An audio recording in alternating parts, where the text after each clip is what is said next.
10 વર્ષથી આ દિવસની રાહ જોતા હતા.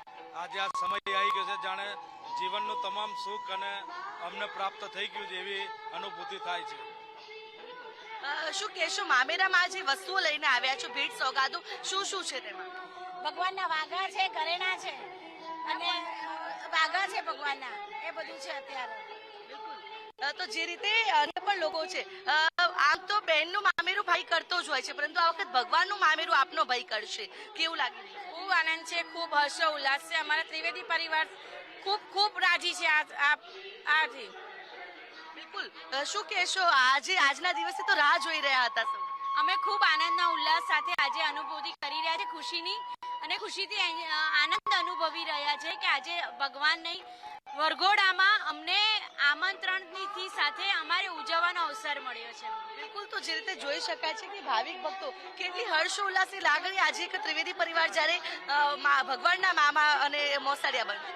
અમારા મોટા ભાઈ સમાન બ્રહ્મ પરિવાર ટ્રસ્ટના મનીષભાઈ ત્રિવેદી અને જાગૃતિબેન ઘરે આ મહામૂલો પ્રસંગ આવેલો છે ભગવાનના મામેરા કરવાનો. એના દર્શનનો લાવો કરીને અમે બહુ ધન્ય અનુભવ્યા છે અને હું ગુજરાત બ્રહ્મ સમાજના રાજ્ય કક્ષાના પ્રમુખ તરીકે અશ્વિન ત્રિવેદી અમને ખૂબ ખૂબ શુભેચ્છાઓ પાઠવું છું અને આપને ચેનલ મારફતે જે અમને લાઈવ કરવામાં આવ્યું છે એ બદલ ચેનલને પણ ધન્યવાદ. બિલકુલ. તો જે રીતે જોઈ શકાય છે કે ત્રિવેદી પરિવાર છે તે જય રણછોડના માખણ છોડના નાદ સાથે અત્યારે હર્ષોલ્લાસની લાગણી છે તે અનુભવી રહ્યો છે. આજનો આ જે અવસર, આજનો આ દિવસ, અને જે રીતે અત્યારે હાલ જોઈ શકાય છે કે હર્ષોલ્લાસની લાગણી સાથે દરેક દર્શનાર્થીઓ ભાવિક ભક્તો જે હોય છે તેમાં અત્યારે જે લાગણી હોય છે તેમાં પણ કેટલાય વર્ષો સુધી આ દિવસની રાહ જોવામાં આવતી હોય છે. ત્યારે આ દિવસની જ્યારે રાહ જોવે છે ત્યારે પરિવારમાં પણ હર્ષોલ્લાસની લાગણી છે તે જોવા મળતી હોય છે. અને આ જ ત્રિવેદી પરિવાર કે જે અત્યારે હાલ મામેરાની પૂજા છે તે કરશે ને મામેરા પૂજન કરતા પહેલા અત્યારે હાલ જે ત્રિવેદી પરિવાર જ્યારે મંદિરે આવી પહોંચ્યો છે અને હવે થોડીક જ વારમાં જે પૂજન વિધિ છે તે શરૂ થશે. સુંદર મજાના ભગવાન માટે વસ્તુ લઈને આવ્યા છે, આભૂષણો લઈને આવ્યા છે અને અત્યારે હાલ આજે આખી મંદિર પરિસરની બહાર હર્ષોલ્લાસની જે લાગણી છે તે અત્યારે જોવા મળી રહી છે. જય રણછોડ માખણ છોડના નાદ સાથે અત્યારે હાલ જે મામેરા કરવા માટે આવનારા જે મામેરા જે મોસાળિયાઓ છે તે અત્યારે હર્ષોલ્લાસની લાગણી છે તે અનુભવી રહ્યા છે. કેટલો આનંદ ઉત્સાહનો આજનો દિવસ અને અવસર! અમને આજે સરસપુરમાં એટલો બધો ઉમંગ છે કે ભગવાન આવે છે અને આજે મામેરું કરવા વાળા ભાઈનું ભલું થાય એવી હું પ્રાર્થના કરું છું. અને એટલો બધો ઉમંગ છે કે અમારા દિલના એક આમ ઉભા થઈ જાય રૂવાટા, જય રણછોડ બોલવાનું મન થાય અને સૌનું ભલું કરે ભગવાન અને વરસાદ સારો આપે અને ભગવાન સૌનું ભલું કરે અને આ ગુજરાતમાં જય કે જાર થઈ જાય. બિલકુલ. તો જે રીતે ત્રિવેદી પરિવાર છે તે અત્યારે હાલ જે ભગવાનની આગતા સ્વાગતા કરવા માટે સરસપુર એટલે કે મોસાળમાં આવી પહોંચ્યો છે. હર્ષ ઉલ્લાસની લાગણી છે, પ્રીતિ અને આ અવસર જે તેમને 10 વર્ષે મળ્યો છે અને આજ જે 10 વર્ષે જે લાભો મળ્યો છે ત્યારે ભગવાનના મામેરામાં કોઈ કચાશ ન રહે તેની યજમાન પરિવાર ખાસ ધ્યાન રાખી રહ્યો છે અને તેના જ ભાગરૂપે હવે થોડીક જ વારમાં મામેરા પૂજનની શરૂઆત થશે અને ત્રિવેદી પરિવાર હવે આ પૂજન શરૂ કરશે. વસ્તુઓનું પૂજન તેનો પણ અનેરો મહિમા છે, કારણ કે જે ભગવાન પાસે જે વસ્તુ જવાની છે એને પવિત્ર કરવી ખૂબ જ જરૂરી છે. આ વાઘા તૈયાર કરવામાં આવ્યા છે, જે અલંકાર તૈયાર કરવામાં આવ્યા છે અને આ અલંકારને મંત્રોચ્ચાર સાથે પવિત્ર દ્રવ્યો સાથે પવિત્ર કરવામાં આવશે અને ત્યારબાદ અર્પણ કરવામાં આવશે ભગવાનને. ખાસ કરીને આ આખી જે શાસ્ત્રોમાં જે છે મામેરાનું પણ ખૂબ મહત્વ રહેલું છે.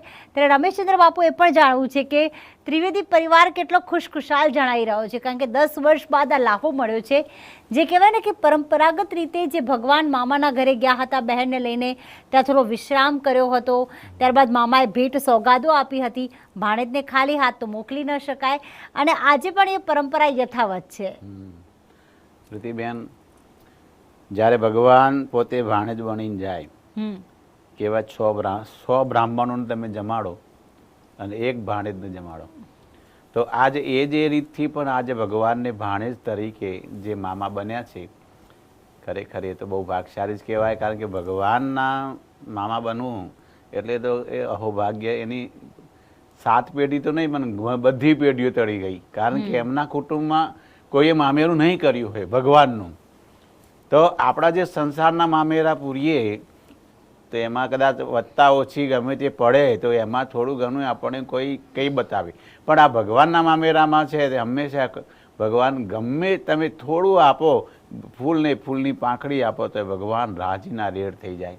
કારણ કે ભગવાન એ મામા તરીકે જોઈએ છે અને મામા તરીકે મારા મામા જે લાવ્યા મારા માટે સારું. કારણ કે ભગવાનના મામા તો હવે તમે સમજો છો, આપણે કહીએ તો કોણ હતું?